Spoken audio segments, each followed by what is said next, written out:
And welcome back to Bifrost versus Vanir, the team that everybody thought was going to lose, but they're still staying strong, challenging the Elite Four. And now Bifrost is part of the Elite. Sorry, I only see Elite 2 so far. Only X7 is undefeated together with Vanir. But that doesn't So fit with our technically- storylines. No.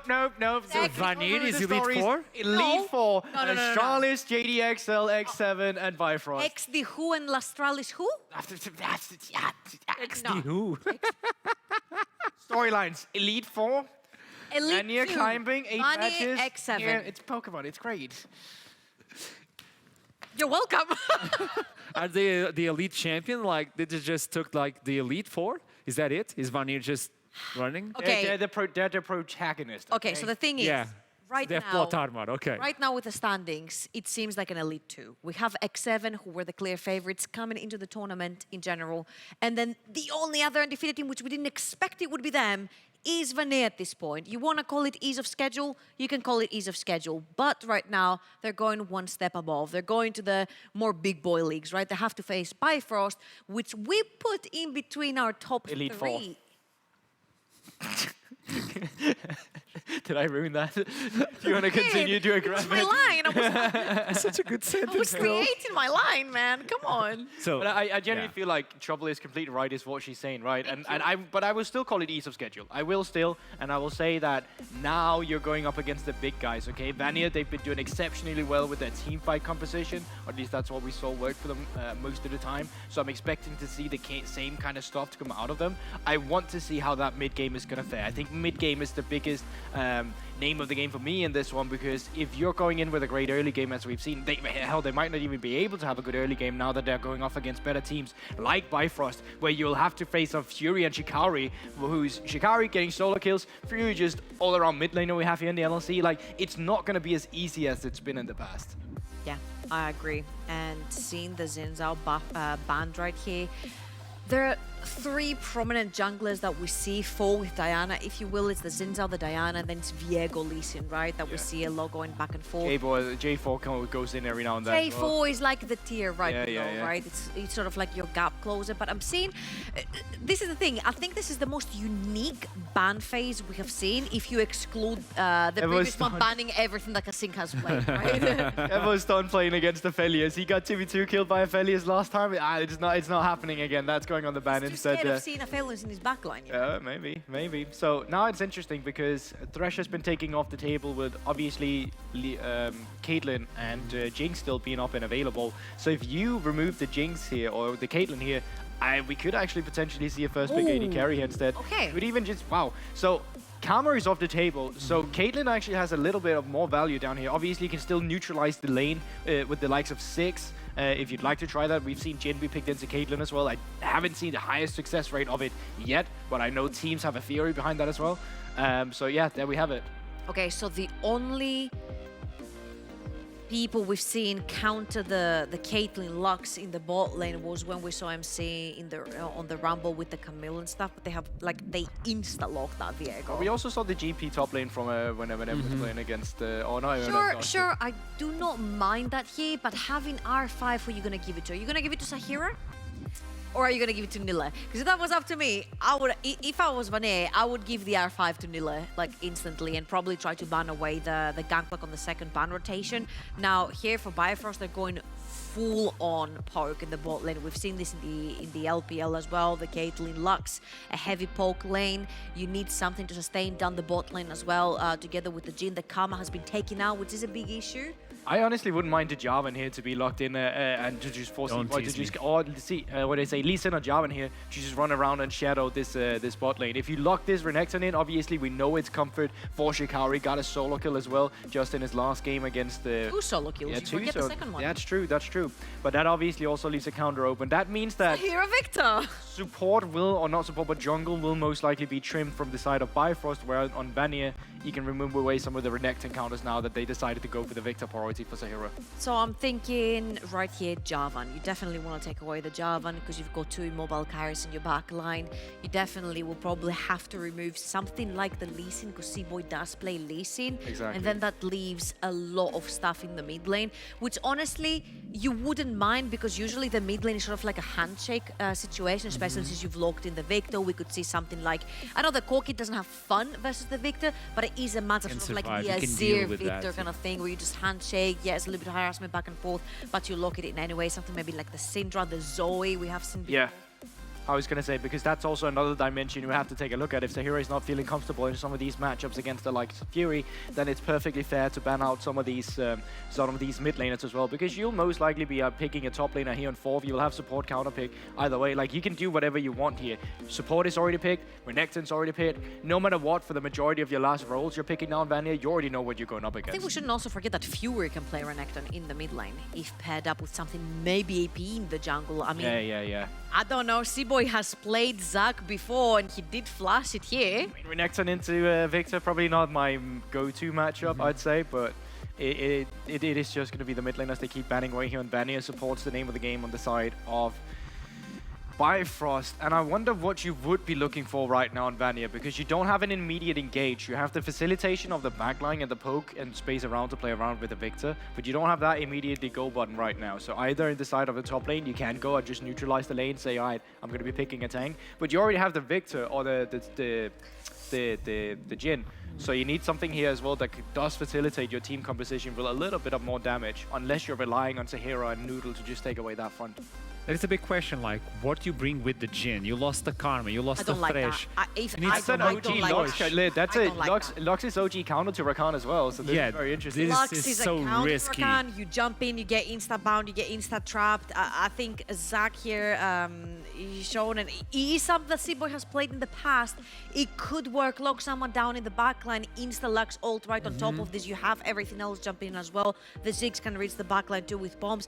I think I'm liking what Bifrost are bringing in the table. Now, seeing the Rakan here being locked in, it's a little bit of a head scratcher for me, because I'm like, I don't see the Rakan staying in lane, because it's just so dangerous to stay in lane. So you leave Jhin alone on the lane versus and you Caitlyn go where? Lux. Because you can't play towards mid lane either, because it's just a handshake with the Victor. I'm very much leaning towards Bifrost here, especially since that we're able to get through the Javan too. Oh, and this Vex is actually brilliant as well, because you get mid lane priority, you go down towards that bot lane, you set up a dive, you have the Vex coming in from long range too. There's a lot of stuff you can play around with here. We'll say that early game, the Caitlyn has not been punished for being first picked. The first pick Caitlyn so far has worked out for the side of Bifrost, and they should be able to dictate pressure around that bot lane in terms of getting plating, move that Caitlyn around the map. That should be the name of the game, and then put yourself in a favorable position to the mid game. Here on the side of Vanir, they are looking for that engage option, and because of this, they don't have that extra damage up towards the top lane. So you are relying on the Jhin, well, who's most likely going to be on the tower for the majority of time. So let's say Viego and Victor will probably be your go-tos here. See, this is what I'm thinking here. I think the Rakan was picked for aggressive plays down the bot lane. We're going to have a lot of Viego action down the bot lane, possibly blow a flash off of the Lux or the Caitlyn, and then just keep on punishing with the Rakan. Exactly. Because I don't see another way that the Rakan can stay in lane. There's no other way you can go. You can go towards mid lane, but Vex is not that easy to play against, and it's not that easy to gank, especially if you have Fear up and available. Production, can I change my prediction? No, you cannot. I am taking back this one. I'm going to tie the game with you after this one for sure. But no, obviously you can't call the game yet. Mistakes can happen. But I think both Trouble and I agree that Bifrost has a little bit of an edge here in the drafting phase. But they tried something a little bit risky. Let's see if it pays out or not. But it's time to send it to the Rift and obviously send it to the casters that are going to bring us this game. How are you guys doing? Honestly, I'm relieved. There's nothing that wild in this draft. So we've got like normal champions that are meant to be in competitive League of Legends right now. Henning, we can actually analyze this game. This is new. Wow. Yeah, that's a change from last time around. But yeah, I gotta admit, while you're a bit relieved, I'm a bit disappointed because there's nothing that's really that crazy when it comes to the champions. When it does come to the teams, though, this is like a really big game. This is probably the game that I was looking forward to the most, because Vanir is about to prove to us whether they actually are a top contender in this league. Because yes, they're 3-0 so far, but I don't think with the opponents that they've been playing against, that's enough of a proof to say that they should be a top contender in this league. I think if they win today, though, they are a top contender. Well, that's the thing, isn't it? It's a case of they've been going through the motions. Their competition has been getting harder and harder, I would say. and Vanir have been looking better and better as they go on. And while they've given themselves some questions in this draft, the bot lane is certainly one that stands out to me. They've got some real power here as well. And you look at the Viego Noodle on this champion, it's a champion who's had so much success in the NLC so far, and is generally just so powerful. If he can get this one going, it could be a massive game changer for his team. And whether he'll be able to do so is going to be a big question, but Bifrost is going to get some vision on him and back away into their own jungle. Yeah, keep your eyes on Noodle this game, because on Monday, I think he was 6-0 or something like that on a Xin Zhao, and now with a perhaps even stronger pick here in the Viego, such a dominant champion. I mean, I'm looking forward to see what Noodle can do. But on the other hand, Seaboy, I think the Jarvan pick here is brilliant. You are up against a Jhin and a Victor as the two main carries on the enemy team, and neither of them have any way of getting out of a Cataclysm. So if those Jarvan ultis are clutch later on in the game, that can mean just deleting Vanir's big carries as well. One of whom is Sahira, definitely on performance, and of course on the Victor. Up against the Vex, very interesting lane to keep your eyes on, and Fury historically been one of the better mid laners in the NLC. Of course, last split was exceptional. I believe he was on Singularity last time out and looked very, very strong. This time around on a Bifrost team who are looking to compete up at the very top, but stumbled yesterday or on Monday. So will need to pick themselves back up and go for a win here, because going 0-2 in a week for Bifrost would be a big question mark on the credentials of a team that we talk about the Elite Four, but is maybe the team that is the bottom of that, the first enemy in that Elite Four, if you look at them on paper right now. Yeah, I gotta agree with you right there, although Astralis have not really been impressing us this week either, so for me it's really starting to look more and more like a top two, like X7 and XL being the top two, and then who is the third place behind that? Could it be Bifrost? Is it Astralis? Is it Vanir? I think we're about to find out today who's going to be, who we should consider to be that third strongest team. I absolutely agree. And I think Vanir have needed to work their way into the conversation, and winning here removes all of the, oh, the games in the early season have been easy, or, oh, you know, it's early season. I think winning here would silence a lot of those critiques of their credentials going forward. However, losing here would kind of elevate those voices a little bit further. On the other hand, of course, Bifrost needing to get a strong performance in, and already they're finding themselves small leads in gold and getting a little bit of lane advantage where they can. Shikari up in the top side, getting some poke down. Interesting to see what kind of build he wants to go for on this Renekton, because we saw it a couple of games ago, a Renekton build which is all about damage and didn't achieve too much. Yeah, Prowler's Claw, the really risky choice if you want to go snowballing and try to like 1v1 kill your opponent. 1v1 kills onto the Ornn, though, it's going to be really difficult, especially in a game like this where Ornn can pretty much just itemize for armor, knowing that he's going to be up against Vex and Lux as the only two AP champions, and he's not going to be the target of those combos coming in from those champions, so he can basically just stack full armor. So I don't think Shikari is going to be able to do too much in the 1v1 matchup. I guess theoretically you could perhaps try to find some point after you reconnect on level 6 where you can try to dive the top lane, trying to shut down Nile there early, but once he gets like even half an item, it's going to be pretty hard to do anything in the top lane. It's just going to be a farm lane right here. Nile just playing it safe, Noodles around to give him some protection if Shikari does decide to get a little bit frisky up in the top side, but respecting the potential of the gank and respecting the Ornn under tower is the name of the game for Renekton this time around, and we'll just be looking to get some damage down, get some poke, and maybe look towards getting a plate. But Nile can return the damage a little bit here, and it's going to ask Shikari a couple of questions. Sahira moves back into lane after not the most fun time has been had, but has picked up an Amp Tome and that Sapphire Crystal, and the Victor, as we see from Muto last game, can do quite a lot of damage and can be pretty effective. But Fury on the Vex, we all know what this champion's about. Yeah, for sure. Big carry potential for both of these mid laners. I think Sahira on the Vector has been looking very strong so far in this tournament, pretty much his signature champion. So look forward to see what Sahira can do on this Victor once more. Do you want to comment on the summoner spells right here? Because we did see the TP change quite recently, being a bit of a nerf to the early game power of the teleport. And we've really been, I was really like looking forward to seeing how that was going to affect the game. But so far, looking at this tournament, it's not been affecting the game that much because we've been seeing at least 2 TPs pretty much across the board. This is true, but it does mean that bot laners do get to play the laning phase.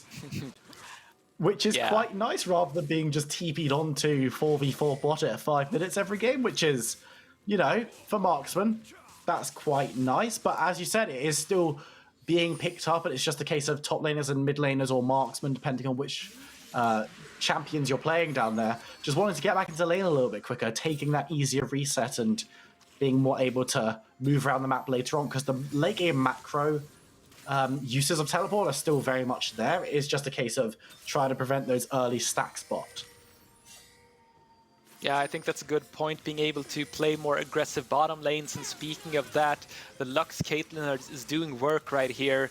It's getting down the push, and that is 2 plates actually going already. So yes, you're 1 wave ahead in terms of CS, but those 2 plates are the big thing. And look at the division on the bottom side of the map. This is Bifrost playing really smart around their strength. They know that they need to give their bottom lane a lot of space to make things happen. And that's exactly what they're doing with these wards. I think that's 5 wards on the bottom side in the river and in the enemy jungle. So this Caitlyn Lux knows that they can push up, they can play aggressively, and they've so far been rewarded with those 2 plates, as well as helping their jungler secure the dragon. So lovely to see Bifrost playing properly with the Caitlyn Lux lane, which is not always that easy to do. Absolutely, and you get a lot of pressure down there, which is, again, something that you gain from not being teleported onto every 4 seconds, but you do open yourselves up for a bit of aggression coming through. But Noodle so far hasn't been able to start anything up. You can now see Odie and Duel moving up towards that top side, want to be here for the spawn of the Rift Herald, which is in a couple of seconds' time, and a little bit of a lead grown by Bifrost.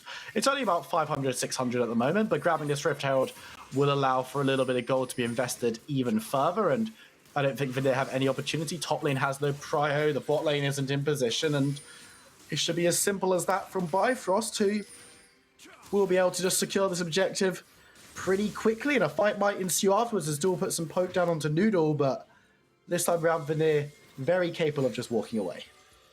This is just a textbook macro play from Bifrost, playing with a very strong lane that has the pressure. First, you secure the dragon with your strong bottom lane. Then you get the push, so you're able to rotate quicker than your enemy team, and you do the recall timings perfectly, so you arrive to the Rift Herald like 2 seconds before it spawns. That timing was very impressive from Bifrost, and then because you had the push in the bottom lane, you're able to get there earlier than the enemy bot lane, and then that's just 2 free objectives going over to your side with both the Dragon and the Rift Herald. So I love what I'm seeing from Bifrost.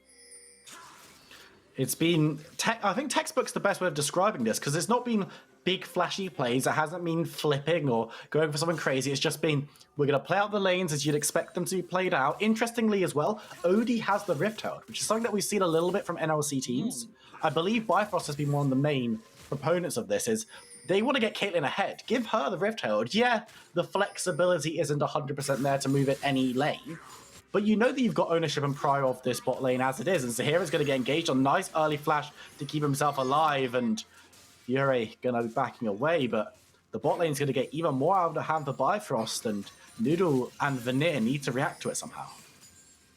Look at this mid lane though, Zahira without flash and then Jarvan with ulti. I mean, onto a Victor, if you just ulti the Victor, there's nothing he can do. C-Boy's looking for the bottom lane instead though, but Noodle is here to cover. A lot of those kill buttons being pressed. Noodle is here. It's a 3v3, but the Rift Herald is going to take a chunk out of this tower, and we're going to have to see the curtain call. Noodle diving on forward. C-Boy is in the wings. Nice knock come through, but C-Boy can't really get to the fight as Duel will now be the target. Odie burning low, goes down for first blood as Noodle gets the reset, and is now going to start sniping away, taking a lot of damage though as he dives away, gets on top of Lux, but will be burned out. Fury moves on through, doesn't have ultimate though, so it's just going to remain a 1-for-1 exchange.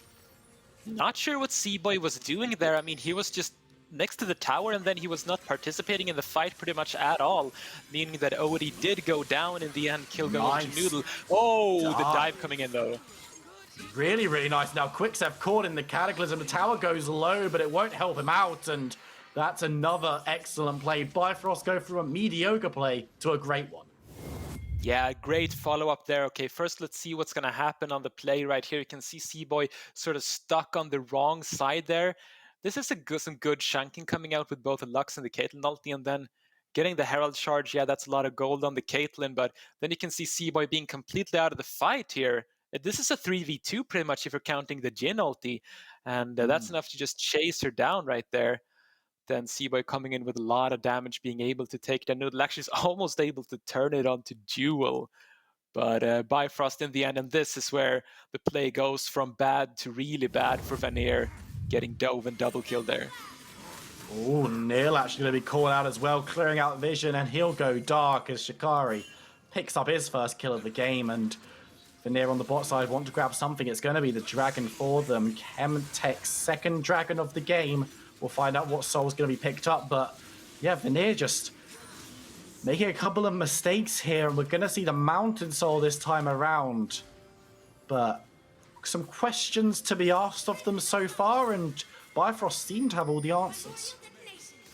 I mean, speaking of textbook, they got the bottom lane tower, and then they're throwing their Caitlyn Lux into the mid lane. They're going to be starting to chip away at these plates as well.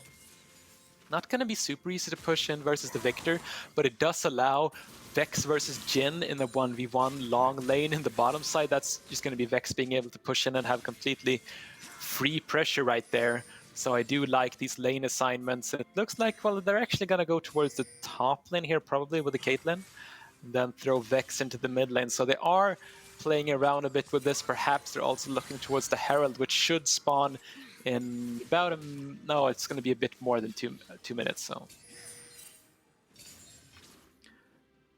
just hanging around it nonetheless, though. You want to get vision and control, and with Bifrost having all of that throughout this game so far for Vanir, it becomes harder and harder for them to make a proactive play because they're not able to rotate, they're not able to catch people out, and Bifrost are not giving them openings, they're not making mistakes, which is something that we love to see from a team that needs to, both of these teams need to prove their top 4 credentials in this game. This is why it's such a crucial matchup, and right now it's Bifrost who are doing a better job of that, but this fight might prove otherwise. C-Boy able to dive away, no fallout from Vanir. And this is the difference here. Bifrost overextending, managed to fix the issues. But so far when Vanir have done it, deaths have been had. yeah, for sure. 4 of them going over to Bifrost so far. A couple of them is on a dive there.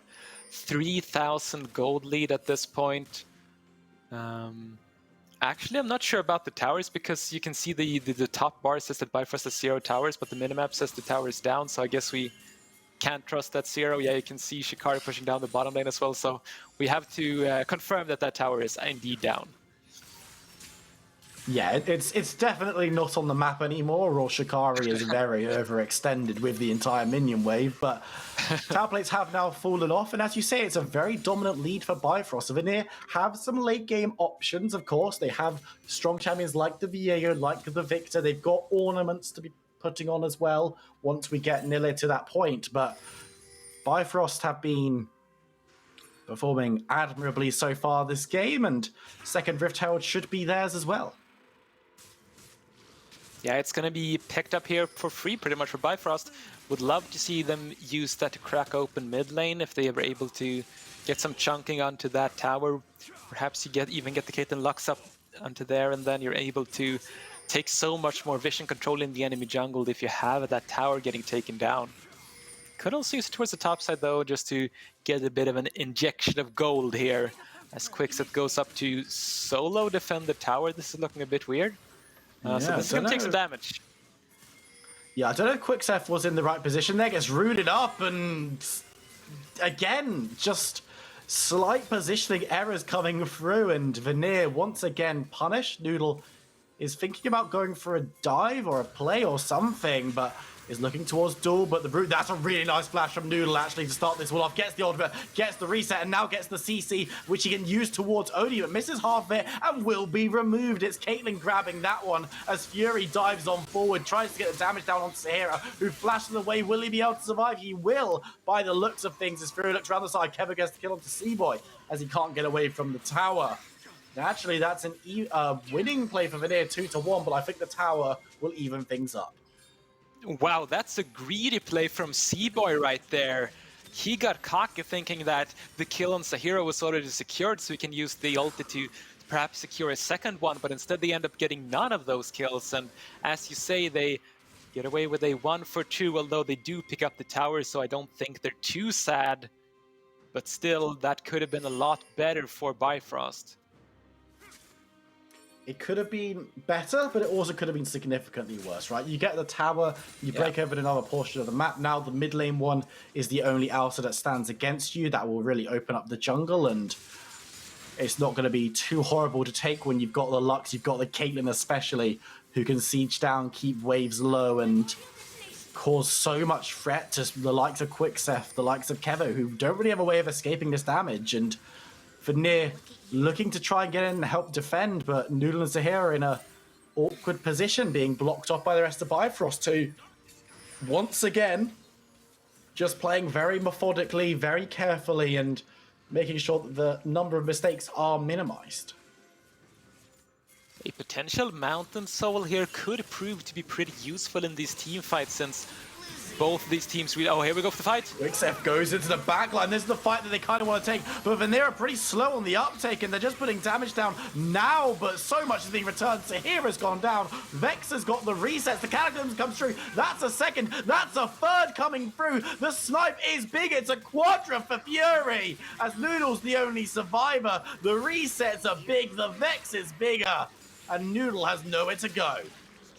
I'm not sure how many times Vex ulted in that fight, but I'm pretty sure it was more than one. Wow, what a fight for Bifrost. I mean, Vanir, they pretty much got down all the CC that they were looking for. Quickseth had a good flash engage with Rakan and then the follow-up from the Ornn, so that was looking good. But the problem is there's no one doing damage throughout that time. I mean, Noodle is pretty strong on the Viego, but as we take a look at the fight once more, I think this initiate is pretty solid from Vanir, but it's just that Sahira and Kevo are not really doing anything. There's like one Victor Laser, one Jin W, but while the entire enemy team is CC'd, Vanir's backline is just zoned away, so they can't do any damage. And then when all of those important cooldowns have already been used, Bifrost can just do pretty much whatever they want. And yeah, those are quite a few Vex ultis going off in that fight as well. And with the Herald, they got both mid lane towers and the Dragon. Bifrost are in such a dominant position right now.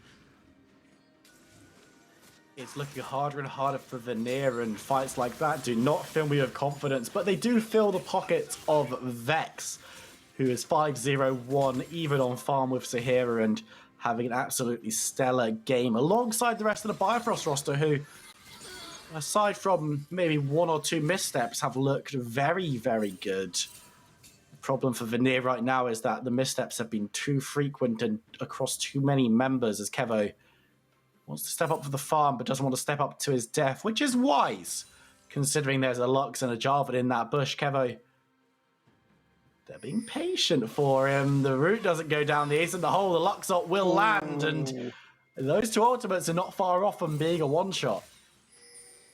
That is a lot of damage right there, and you can see how tough it is to play when you're missing both of your mid lane towers. I mean, it's so hard for Vanir to even walk out of their base. They need to be going as a team, and they are doing it right now. Oh, there's the team fight. C-Boy goes low. They want to try and engage on him before teleport's coming on through. That's the first kill. Noodle gets the reset. Looking maybe to get on top of Fury. Will be able to get towards him, and now ults a second time. Trying to cut Vex down to size. Sahira's there. The stopwatch is burnt, but nothing doing as Sahira grabs the shutdown. This is what Vanir need to do. They grab themselves a couple of picks. What can they get on the back of it? Big shutdown going over to Sahira there, getting the 5-0 Vex with the kills, and you can see Noodle doing so much damage in these fights. And Bifrost, if you're... I mean, you have been impressing me with your macro play, with your rotation so far, but walking up like that into the enemy jungle without proper vision on where the enemy is, that's going to get you punished. And those couple of kills means that Vanir is really catching up. You can see this is pretty much the support jungle duo going into V3, and the immediate teleport is there from Sahira. It is, I believe, a pretty good Lux Q that stops Nilly from reactivating his ulti, but Noodle is strong enough to just chase down 2 people here pretty much and kill them while not taking much damage either way.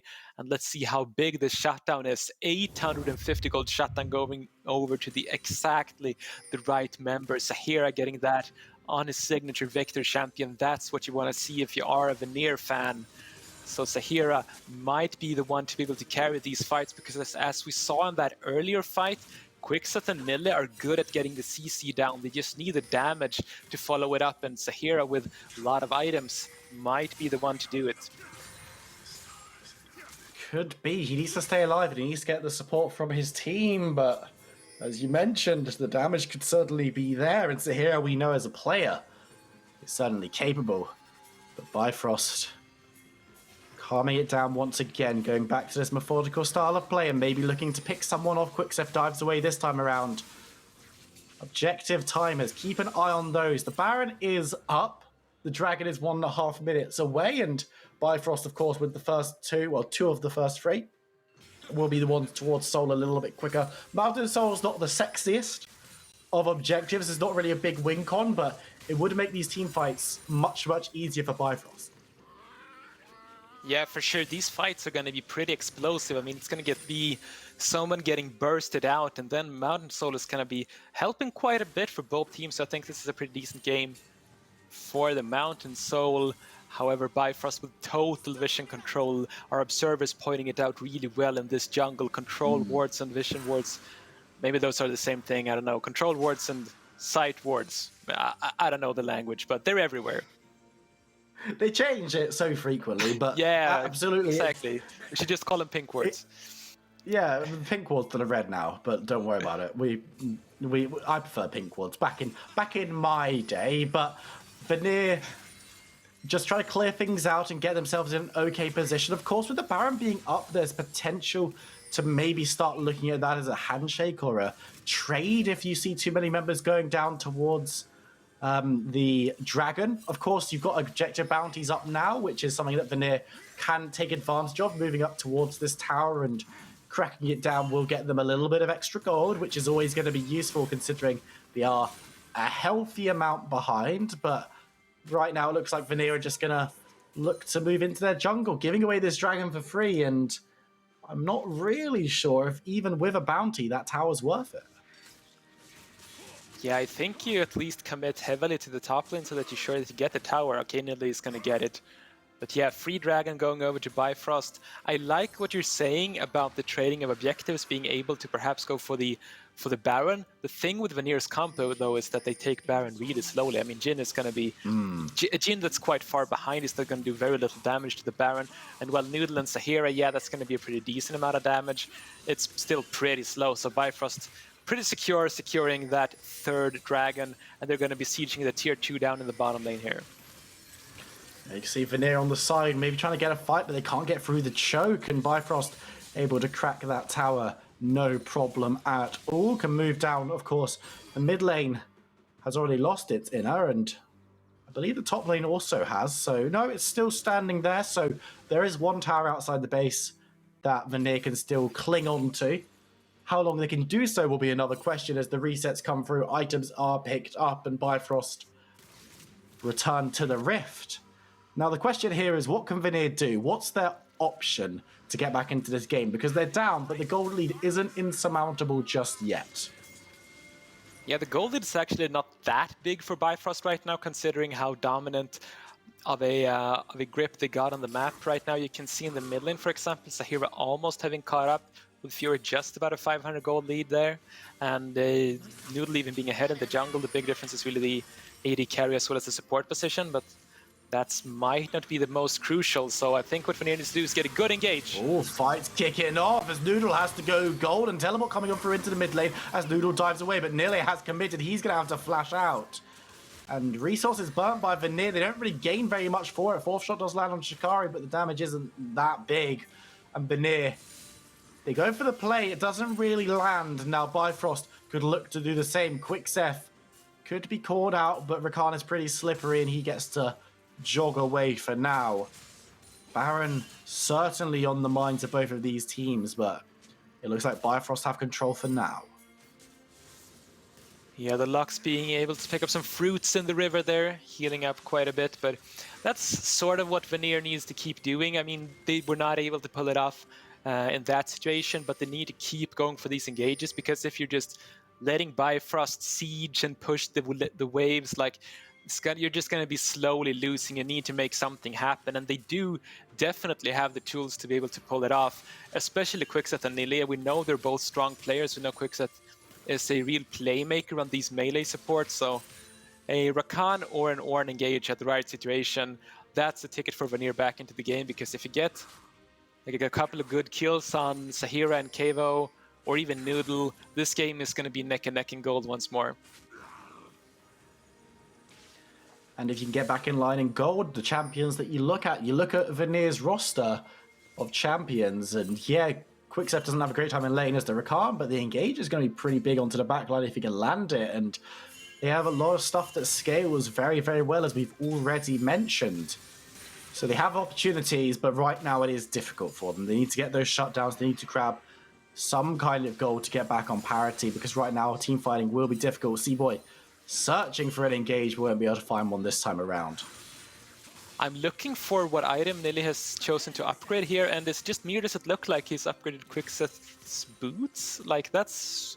You're not supposed to be able to do that. I don't understand what's going on there. Something weird with the Ornn items is going on for sure. Yeah, you know, that's... Just keep your eyes on it, see what happens. The HUD has been a little bit interesting in Season 12 so far, in-game and in Observer, but Bifrost are putting out a line. They've got a fish on the end of a hook, and they want to try and bait. It depends whether Vanir will fall for it. They're going to throw some poke down and say, we know exactly what's going on, please leave us alone. But Dragon up in a minute. This will give Soul. Again, it's a good Soul to get, but it's not a game-winning one, as the engage comes on for a catching Noodle. Could be massive. Shikari looks at the backline. There's the Cataclysm as Vanir are run out of town. Kevo is chased back, takes a lot of damage as they try and turn it around. Nile, actually in the middle of the enemy team, gets melted through because he can't get on top of Shikari, who goes golden. And yeah, the fourth shot won't land, but it just doesn't matter. Bifrost survive as 5 and can move towards the objectives. That looking really strong. Bifrost is going to be recalling Shikari and Fury here and then TPing in. Or maybe it's just going to be Shikari who's going to go for that. But speaking of Fury, Vex just so insanely strong in these big team fights when she's able to get those resets and then get it like a free passage into the enemy backline and getting a full combo there, pretty much chunking them out. So look at Fury here. First setting up the play onto Noodle, where he's just getting caught out and dying before the fight even starts, and then being able to ulti into the back. And here's Sahira flashing while Fury was following him with the Vex ulti. So yeah, Vanir are sort of far behind, but it's also Bifrost playing these fights pretty damn well, and they are going to be rewarded with a Baron here, I believe. It's been taken, though Vanir were able to sneak away the Dragon at the same time, so that is at least a small win for Vanir. Yeah, they are able to deny that Soul for 5 minutes longer with the Baron up, and with Bifrost already having taken a lot of resources. Question has to be asked, will Vanir be alive when the next Dragon spawns?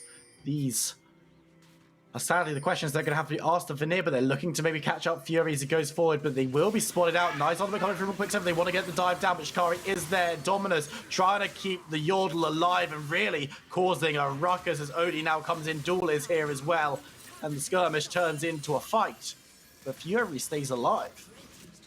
That's what happens when you go for the catch-up, but you have no one of your damage dealers there. Noodle is not really that far behind, but it's not a big damage dealer at this point, so they were CC chaining Fury for a really long time, and he's sort of a squishy Vex, but barely got her to half HP using all of those abilities. They are going to be able to save their own tower here with the curtain call.